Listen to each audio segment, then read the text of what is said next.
शराब ना, लेकिन शराब पी रउआ शराब पियता नहीं तब तक वो ठीक बा। और जब रउआ के शराबवा पिए लगी नू वही घड़ी वो खराब हो जाए, ओवर होगा, गोबर होगा। कोई चीज खाता नहीं 250 ग्राम खाए के बाद 3 किलो खा के देखी तो ऊपर ना पड़ जाए। कौन सामान ओवर होगा तो गोबर होगा। माने लक्ष्मण रेखा लांघन में तब रावण हर ली रेखा के अंदर रही। देखी तो शराब जेकरा के शराब पिए लागल, रउआ शराब पियता नहीं तब तक ठीक बा। आ जेकरा के शराब पिए लागल ओकर नतीजा देखियो, उसन शराबी के 3 फायदा है। ओकर घर में चोरी ना हुई, कैसे यही में लुगरी गेठरी मोटरी चौखट के मारी कुल बेच देला तो चोर बुर्बक ना हंसो की माटी चोरावे हंसो। दूसरा फायदा क्वेश्चन तो कुकुर ना भूकी, पी के चलल बड़ा, पी के चलल बड़ा कुकुर वो कहेगा सुन मरमू के हमरा लगा मुंह कुकुरो दुम दबा के भागल बा कि हमार बाप से भेंट हो गई, लात धली भात बिक दी। तीसरा फायदा कि ओइसन बुढ़ारी ना देखे जिनके के शराब पियता नु वो बुढ़ारी ना देखी है। वो कैसे बे जवानीए में पियत के दोनों किडनी ले गई। हां तो सब कोई लालू जी के पुत्री रोहिणी आचार्य ना के तोरा किडनी देखे जी ना खो। शराब से हुआ शिकार उजड़ा उसका घर परिवार। आज नवा पीढ़ी शराब में बर्बाद है, इसलिए मैं इस गीत को आपके सामने पेश कर रहा हूँ। थोड़ा सा ध्यान दीजिए, जिनका शराब पी रहा है उनका नतीजा देखिए घर परिवार में कलह कैसे होगा।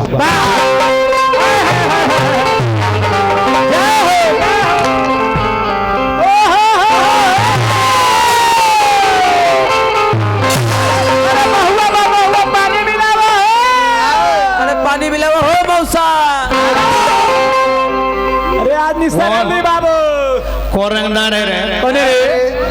जिला में क्या रंगदार है? जिला में हम रंगदार है। हम पिएगा किसी का बाप का नहीं पी रहा है। हम खानदानी मर्द हैं, पीते पीते सब बेच देगा, लांगा में नाम लिखवाएगा। हम पिएगा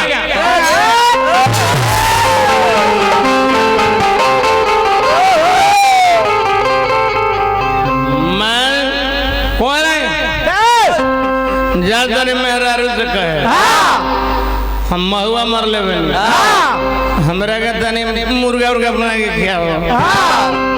प्राण प्यारी है, प्राण प्यारी तुमको नहीं सुनाता रहा है रे? हमको मुर्गा बना के खियाओ। मुर्गा बना मुर्गा आ गइला, आ गइला दारू पी के। बाप रे बाप, हमर छोट छोट लइकन बा, हम छोट छोट लइकन छोड़ के आ तारा खातिर आधी रात में मुर्गा बनाई। हम मुर्गा उर्गा ना बनाई, बनावे पड़ता ना बनेगा तो हमरा के बेइज्जत कर रहा है। हमरा देखा हमरा पैसा न रहल, हम महुआ पिए देने, हमरा ललका पिए के मन बा। पैसा दो, पैसा नहीं के तो अपन सिकरी दो, हम बेच के दारू पियम।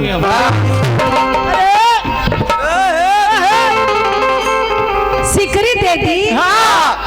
एगो नैहर के निशानी हमर सिकरी बाचल बा। के देले बा? हमर भाई। अच्छा हम सिकरिया दे दी, हम सिकरी उकरी ना दे। ए सिकरी तो नैहर के बा, कान के सामान नैहर के, बाला नैहर के, अंगूठी नैहर के। कुछ दिन में काबू के 3 गो लड़का के जन्म नैहर के।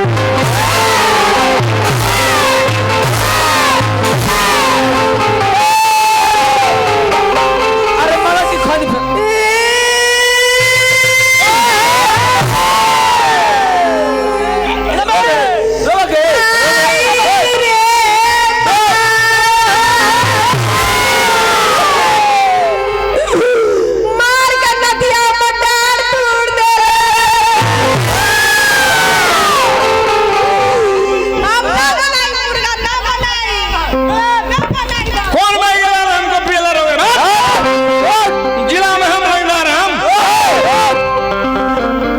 दाल बिना भात के भतार बिना रात के धान घर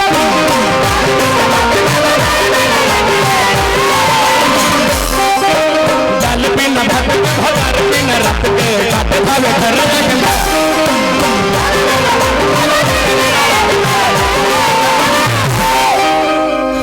देला वो रहनवा भीतर के धनवा मिलवा अनार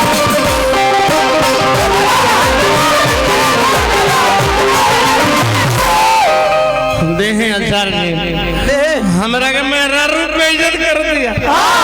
रउआ और पैसा दे के बिगाड़ दी। पहले ही से पी के भूत मारे। हमरा पिए की आदत हो गई बा। हम पियम ना तो जियम कैसे सामान हमरा के पैसा देला वो रहनवा भीतर के धनवा मिलवा हमारी सब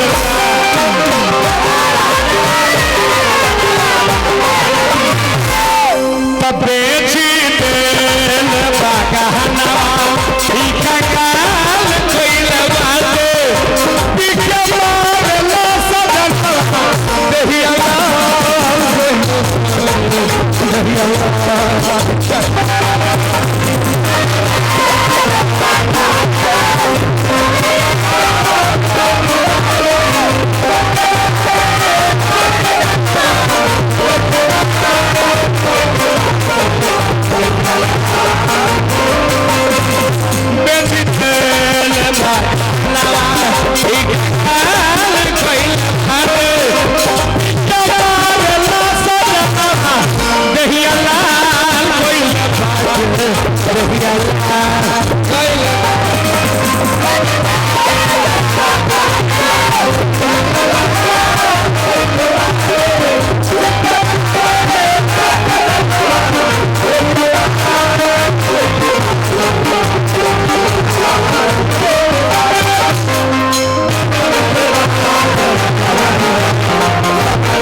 कौन माइक लाल हमको रुके करे भाई जी रुपए देने जाते चिकना ले पिएगा हम दारू पिएगा दारू पिएगा गांजा पिएगा हम चरस पिएगा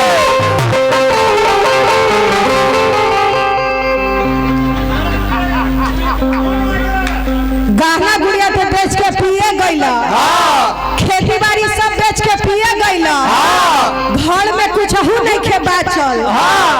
4 गो बाल बच्चा कैसे जी हसन 4 गो बाल बच्चा भूसार में जाऊं लेकिन हम पिएगा कौन माइगा जब पी गया तारी रोज रतिया के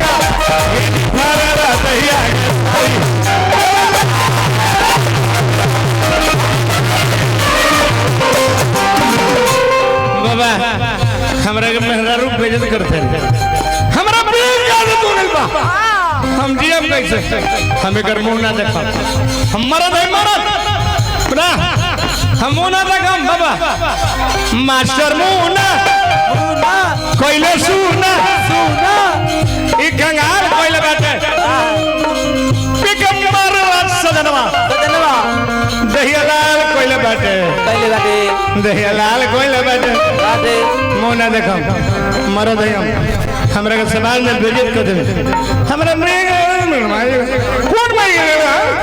कौन मैदान हम बे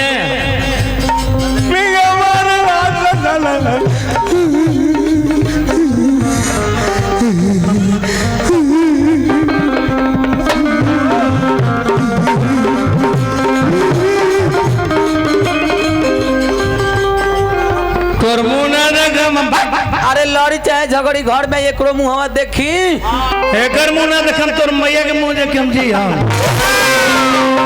बाप रे बाप गोड़ लगनी हम मेहरारू हमर देखी पत्नी कितना बढ़िया ही अब के हम एकरे कहल जाला धर्म पत्नी हम दारू के निशा में पगलाई रहनी ठीक है हम कुछ कर डलती हम कुछ कर देती ठीक है लो नाल में डूब जाती हमरा के गोल पर के ले लो पत्नी के मतलब कि अपन घर के पतन होके से बचा लेबे घर पतन होइतल शराब के निशा में लेकिन बचा लिए मेहरारू बढ़िया कइले बाकी इतना लोग के बीच में हमरा के बेइज्जत कइले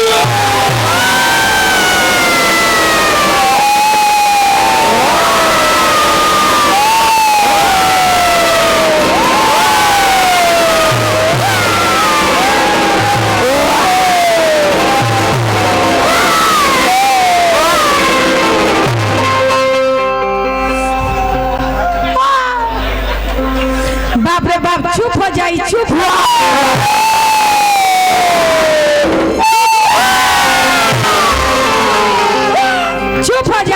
हो जाई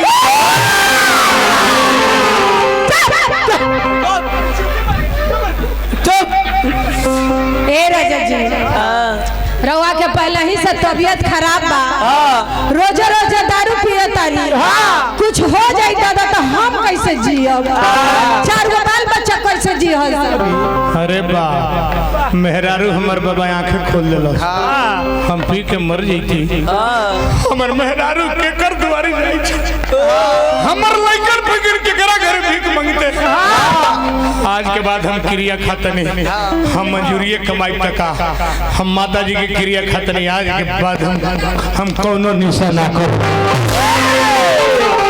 खैनी खाएंगे अपन पढ़ब लिखब परिवार के देखब लइकन के पढ़ाई हम कोई नहीं हम क्रिया खाता नहीं क्रिया खा ले लो तो कान धर के उठ बैठ कर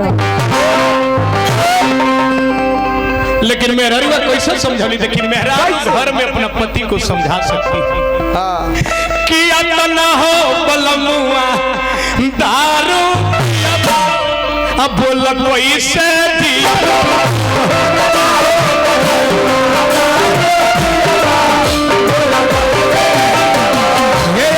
हो बलमुआ दारू पिया बोल कोई से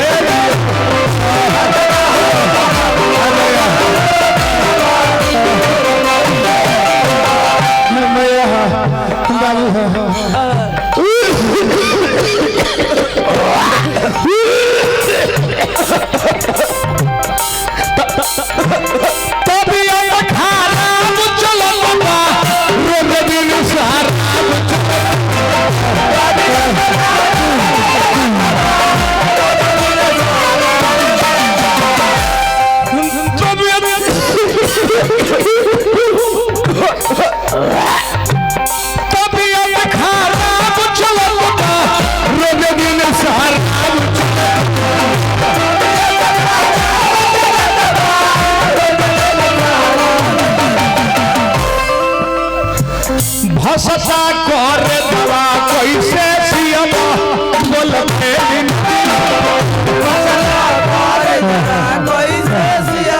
बाबू भसता कर दवा कैसे सियबा बोल कोई दिन जिया भसता कर दवा कैसे सियबा बोल को दिन जिया इस चलते हम गीत देखने का जुआ पीढ़ी बर्बाद बा। जो शराब पिएंगे ना उनका घर में यही दशा होगा जिनको शराब पी रहा है। शराब 3 चीज आपको लेके जाएगा, सुन लीजिए। शराब धन लेके जाएगा, शराब शरीर लेके जाएगा, शराब आपका प्रतिष्ठा लेके जाएगा। तो समाज में एको दो आदमी के हमारे गीत समझ में आ जाए बाबा तो हमारे गाँव सवरत हो जाए। यही चलते गौनी के समाज में कोई दिशा नहीं दे निमन हम बात पहले हम ताली लगा के सम्मानित करी।